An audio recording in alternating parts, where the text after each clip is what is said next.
So yet again, Diablo 4 is changing, as you can see right here, thanks to the unofficial patch notes for the Day 1 update. We're seeing changes to the Necromancer, your favorite class is changing. Plus, yes, we're going to be taking a look at what's happening with Elixirs, some interesting stuff there. Plus, Blizzard is being accused of offering pay-to-win for official competition. You know the one, the race to level 100 hardcore mode challenge. But what's really happening here, we need to dissect it. Also, Blizzard responds about those supposedly faked questions in the recent Q&A with FGS. We finally get an understanding of what went so wrong here. We'll talk about it. And I'm going to clear some air about PvP versus PvE, Hell Tides versus Fields of Hatred, marking versus unmarking. There seems to be a lot of different information out there about that, so I'm going to clear the air about that one. By the way, if you discover anything cool in Diablo 4, I have something for you. Did you make a really cool, incredible build you want to show off? What about discovering a new, unique weapon in the end game? Well, now's your chance to showcase it. You could submit your gameplay, your Diablo 4 gameplay more specifically, and I'll highlight it in upcoming videos and give full credit to you, of course.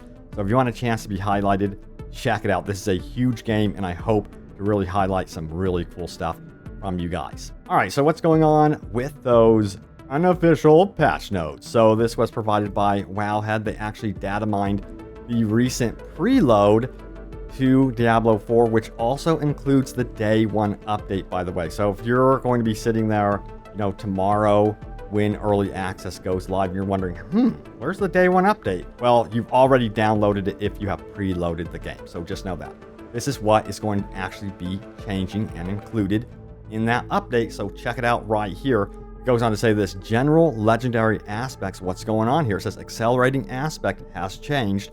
Critical strikes with core skills increase your attack speed by 15 through 25% or 5 seconds as opposed to 3 seconds. So that is going to be counted as a buff right there. Now, some barbarian stuff is going on here and changing. So let's get into it. So it says this: for the barbarian legendary aspects, it says the following: aspect of ancestral echoes has changed. Lucky hit, well, Call of the Ancients is on your action bar. Damaging enemies with leap, upheaval, or whirlwind have up to 40 through 50% chance to summon an ancient to perform the same skill. And they've crossed out can only happen once every 5 seconds. So this one sounds like you can kind of put it into overdrive mode now. Now, furthermore, we have Druid. So the Druid in skill and talents have changed. Cataclysm, Petrify, we have Grisly Rage, and then Lacerate. Let's find out what's going on, shall we? So starting from the beginning, Cataclysm, it says lucky hit chance has actually increased to 72% over 62% previously. A massive storm follows you for about 10 seconds now as opposed to 8 seconds, and everything else remains the same, with the twisters knocking back enemies and lightning strikes widely, dealing 52% damage, so no change there. But yeah, overall buff. Petrify says encase all nearby enemies in stone, stunning them for 3.75 seconds. That's definitely going to be a buff. You deal 25% increased critical strike damage to enemies affected by Petrify. And then, of course, they say this: against bosses, the critical strike damage bonus is increased by 50%, and its duration is increased to 7.5 seconds over 6 seconds. So, again, a buff for the Druid, and it seems like he's becoming even more powerful. So that's really cool to know. Furthermore, it goes on to say this right here: Grisly Rage. It says shapeshift into a dire werebear for 12 seconds, gaining 20% bonus damage, excuse me. So that's over 10 seconds. So it was previously 10 seconds. This is definitely a buff. And then it says 20% damage reduction. Damage bonus is increased by 3% each second while in this form. Now it says kills extend the duration by 1 second by up to 10 additional seconds. So nothing has changed there. But overall, again, nice buffs to see happening for one of our favorite classes, the Druids. All right, so furthermore, it goes on to say this about Lacerate. Shapeshift into a werewolf, become immune, and quickly dash 12 times between enemies in the area, dealing up to 500% damage. That's up over 10 times previously and 400% damage previously. So now we're seeing a pretty good buff right there with that move, and that move sounds really, really cool. Now, also, we have the Rogue. So Rogue skills and talents have changed, and we have the dash. Dash forward and slash enemies for 36% damage over 32% last time. So the rogue gets a nice little buff right there as well. Hey, what about the Necromancer? That's probably going to be my go-to class I'm going to be maining, by the way. I've been trying to decide between Barbarian and Necromancer, but yeah, Necromancer most likely will be. So we got skill and talents. The Golem has changed. So let's get into this. Ooh, seems like a lot has changed. Passive. You are protected by a Golem with X life that attacks for 21% damage, previously 17%. The Golem, and this is crossed out, previously shed corpse as it takes damage, but now it absorbs 15% of damage you would take and recovers life when attacking. Nice. What about the active abilities? Now it says your Golem becomes unstoppable, and this is actually crossed out. Taunts nearby enemies and take 30% reduced damage for the next 6 seconds. Now what's going to happen? So it says this drains the blood of enemies in the area, dealing 40% damage and healing 4% of its life for each enemy drained. Damage and healing received are tripled if only one enemy is drained. So they definitely made it more interesting for the Golem. To me, that sounds overall like a pretty good buff right there. Because also, you might have noted previously that we were worried that the Golem had actually been nerfed. But it seems like they want to try to bring Golem back to life, I guess you would say. Alright, so let's talk about Elixirs. They're going to be super important. It looks like Blizzard knows that, so they've made some changes. So it says Elixirs right here. Weak Precision Elixir. It says increases critical strike chance by 2% as opposed to 4%. Critical strike damage by 15% as opposed to 25%. And everything else is the same. Whoa, that's actually a nerf. That's a notable nerf right there. Also, we have Precision Elixir right here. Increases critical strike chance by 3%. And then critical strike damage by 20%. Again, we're seeing some nerfs here because the previous was 6% for critical strike chance. And then 25% previously for critical strike damage. So that's kind of a bummer, of course, to see. But there's obvious reasons for them doing this. They just don't wing it, as we can clearly tell. Now we have Strong Precision Elixir. Increases critical strike chance by 4% as opposed to 8%. And they didn't mess with anything else with that one. Potent Precision Elixir has also seen a nerf, as you can see right here. As well as the, well, hold up. For the Heady Precision Elixir, we see a nerf with the critical strike chance, but a buff when it comes to critical strike damage. So nearly 10% increase right there from 25% to 35%. Now the weak Third Eye Elixir will see a nerf by 1%. And the same thing with the Third Eye Elixir as well, 1% nerf there. Strong Third Eye is seeing a 3% nerf with its increased dodge. So yeah, some changes there going on, but nothing overly significant or dramatic, of course. But yes, we also have this one right here. You guys may remember that there is this competition going on, which stirred up a lot of controversy, the race to level 100 on hardcore mode. And yes, a lot of streamers, personalities, and critics got early access to this pre-release review version of the game. But we do have official comments from Blizzard and more controversy stirred up from this, I kid you not. So check it out. This is what Blizzard is doing to handle the situation. Those who participated in the pre-release review version of the game during the month of May 2023 are not eligible for entry. So kudos for that one. But yeah, how has this stirred up even more controversy? That's the question. So this post here caught my attention. It says this: Blizzard has to postpone this race. And then this video here by Cesarian, I believe, hopefully I pronounced his name correctly, but he goes on to say that what's essentially happening now and what the concern is that they've kind of accidentally introduced pay to win into Diablo 4 with this competition, because anyone that pays the $20 extra to get the 4 days early access is going to be getting a head start with this race to level 100. Now, I'm not going to be participating in this race. I don't care, but I'm pretty certain that some of you that do want to participate might actually care about this.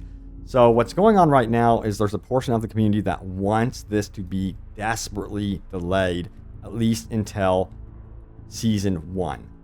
or, you know, have it where everyone starts off on June 6th. That's actually the day that, of course, you would have to start participating in the competition, but it makes more sense to me for Season 1 to be the start date for this type of competition. Let me know what you guys think, but it seems like these competitions will always have this underlying issue of perhaps unfair advantage when it comes to like early access in some way, shape, or form, whether it's the press getting early access, whether it's, you know, people getting early access through paying for it. So yeah, it's definitely stirring up some controversy around the community. Sound off on your opinion on this one.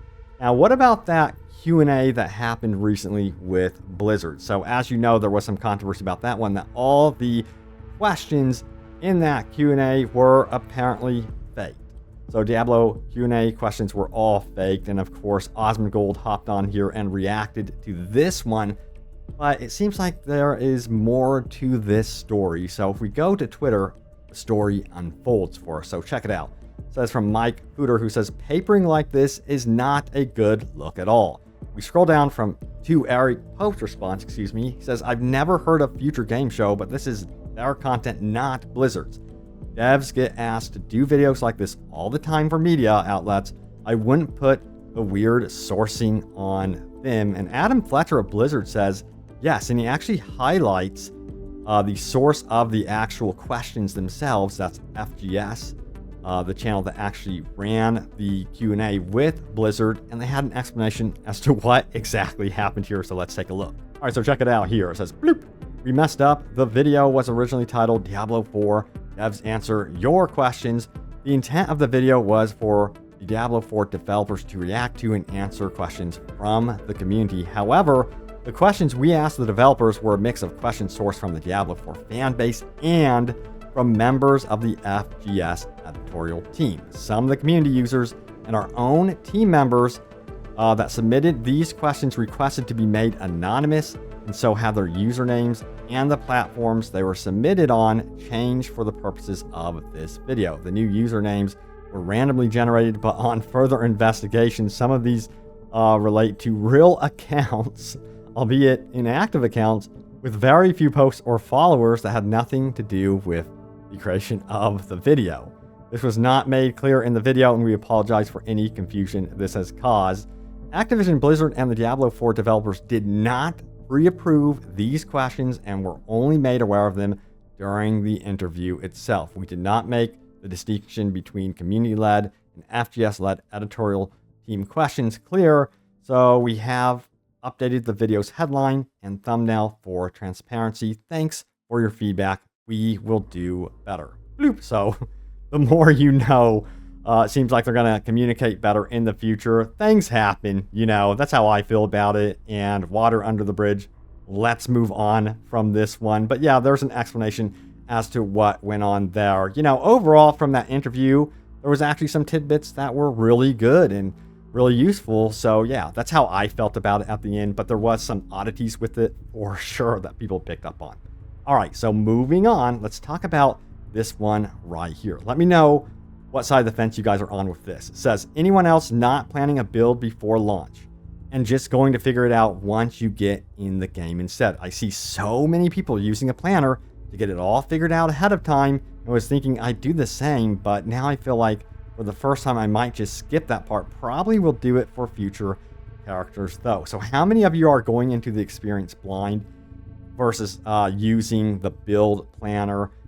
For me, it doesn't matter what you do. You could do either or. I myself, I think I'm just going to just sit back, relax, and enjoy building my character, enjoying the process, you know, discovering the game for myself. I really love that opportunity to do that. If I get stuck on something, of course, then I'll probably go seek help somewhere, some sort of guide. That's how I usually am when I play games. But yeah, we have some interesting replies to this one. We have this one from Hopeful Stretch, who says, I have zero idea on any builds. I just want to play as a sorcerer and kill minions with spells. That's been my strategy for all Diablo games. Sounds like they're ready to go, ready to rock and roll and have fun. Now also remember, there's an interesting tease happening. We're going to be finding out more about it tonight. Most likely ahead of June 1st, of course, but I'm so curious to see what this one means right here. what could it be? Remember Rod Ferguson, he said this, "Hey, Bacon faded, it's me on Slack again. Are we still teasing that Diablo 4 thing tomorrow night? People are going to be really surprised, so I don't want to ruin it by talking about it too soon. Just checking." What a troll. Teasing it big time right there. So we're going to know about that here soon enough. Also, some clarifications. I did highlight this right here in my previous video. Check it out. It says Fields of Hatred are areas made for PvE and PvP. Enemies drop Seeds of Hatred, a currency used to buy unique cosmetics and items. Similar to the Dark Zone, that's a division of course. You can play PvE only, but must extract the seeds to keep them. You can also activate PvP if you want to. And of course, this comes from an account. They said that they have played the game, I believe, in the early review period. So explaining being marked versus unmarked, let's go to GameSpot. They've actually played the PvP. They've actually played the game. This is what they have to say. Well, that's the overall gameplay loop of the Fields of Hatred. Players can also mark for blood, which is how they enable PvP in Diablo 4. You do this by bringing up your quick will and scrolling through the options. By marking yourself for blood, you are enabling, the ability to kill other players and for other marked players to kill you. You cannot kill unmarked players and vice versa. This is what GameSpot is saying, by the way. To remove a blood mark, you need to visit the Altar of Cleansing, which is found within the Fields of Hatred town. So, yeah, I'm just quoting sources for you all from people that have actually played PvP and have experienced the game before us. Furthermore, they did say this right here. Once you are blood marked, you can kill other players to become Hatred's Chosen. This title is awarded to the person with the most kills in the Field of Hatred at a given time. When you are Hatred's Chosen, your position on the map will be revealed to every other player. You can also not perform purification rituals at altars and must survive long enough to earn powerful rewards. The Hatred's Chosen title is removed when entering town or leaving the Fields of Hatred. So the more you know. And of course, when you're going throughout the Fields of Hatred, there will be certain chests that can be opened up. You do have to be blood marked to open up those chests. That is super important to know. And then of course, there are, the red dust that you can actually extract from the Fields of Hatred. You get the Seeds of Hatred from killing monsters in the Fields of Hatred, which again, you can extract into red dust. So that's how that works. Hopefully that explains how PvP works and there's no more confusion about it. Seems like there's so much confusion going on. Hopefully that clears there. Now, it's time to get into your top comments about what's going on here with my most recent video. This one right here, strange new updates from the dev team, and do this before you play. Yeah, so there is going to be that day one update, of course, which is going to be including the changes that I mentioned here in the unofficial patch notes. But they aren't going to be doing significant changes since the server slam, because that's what you're going to really be experiencing, what you experience with the server slam for the most part, until they change stuff even further down the road. All right, so let's talk about it. See what you guys had to say. I've seen some people talk about Diablo 4 after the press embargo lifted, and it seems like there's a few people that think the end game is too easy to reach, especially for an ARPG. Honestly, I think this is a basic canvas, a game with a good core that allows expansion of things that players want in the future. I just hope the road coming after launch shows us that the dev team is still ready to follow the needs of its users and add content or update existing stuff accordingly. I have high hopes after the server slam event. I just hope I don't get let down. Yeah, I know what you mean. We've been here before with games that have gotten 9s out of 10s and stuff like that, like Cyberpunk 2077, for example. We were all hyped. We're like, oh my God, dude, this is going to be like the perfect open world game. This is what we dreamed of, And then, of course, that launch was a total failure. Does not seem to be the case here with Diablo 4 whatsoever. Now, the end game is a little bit of a different story. We'll see how quickly it takes everyone to get to that end game, but I guess it switches over to being a very new type of experience once you're in the end game. So I think that's the cool part about getting to that in-game portion of Diablo 4. So yeah, overall, for the people that rush to the in-game, I swear to God, they just skipped all the cinematics in the story, trying to test out this new competition that's going to be happening, of course. So yeah, I just don't recommend doing that. sit back, relax, enjoy the game. Also, take breaks. A lot of these guys do not take breaks, which I cannot do that. I cannot play for 48 hours straight. I need to get up and go outside at the very least, But anyway, let's keep going and see what else you guys had to say, shall we? So we have this one right here from Zed's Dead, who says this: great update. I'm going to be playing on PC, so knowing about the new drivers and reflex is super helpful.